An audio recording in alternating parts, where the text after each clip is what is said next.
በእኛ አእምሮ እስካሁን ድረስ ተስፋ አላቸው ብለን አናስብም ነበር። እንደዛ በምናስብበት ሰዓት ላይ እኔም መክሊትም ዳዊትም ባቢም ሁላችንም ስንነጋገር ትዳራቸው ያልሰራበት ምክንያት በጣም አንድ ላይ ቢሆኑ ዓለምን መቀየር የሚችሉ ሰዎች ናቸው። ሁለቱንም ስለምናውቃቸው እሷ የሌላት ነገር እሱ አለ ሁሉ ነገር፣ እሱ የሌለው ነገር ደግሞ እሷ አላት። በሚገርም ሁኔታ ምናቸውም ይሄ ጉድለታቸውን እንደዚህ የሚሞሉ ሰዎች ናቸው። ሁለቱንም እኛ ዲፕሊ ስለምናውቃቸው ማለት ነው። ምንድነው እነሱ እንዲሰሩ ያላረጋቸው እንለበን። ምክንያቱም እኛ ወደፊት ትዳሩ ስናገባ ሁላችንም እንዴት ነው የተሻለ ማድረግ የምንችለው፣ የኛ ደግሞ እንዴት ነው ስኬታማ እንዲሆን ማድረግ የምንችለው፣ ከነሱ ምንድነው ብለን እናስብ።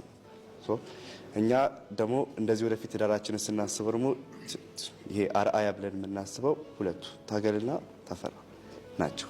ምንም አድርጎ አይደለም ተግባራቸው፣ ምንም ብለውን አይደለም ሲያወሩ፣ ምንም አይደለም። እኛ ከልጅነታችን ጀምሮ እያደግን ያየ ነው። እስከዚህ እድሜያቸው ድረስ እጅ ለእጅ ተያይዘው ሲቀመጡ አሁንም ድረስ ፍቅራቸው ሳይጠፋ ብዙ ነገር ከነ ልጆቻቸው በቃ እግዚአብሔር እንዴት ልባችሁ ለእግዚአብሔር ስትከፍቱ እግዚአብሔር ወደ ህይወታችሁ እንደሚገባ ከነሱ ተመረናል።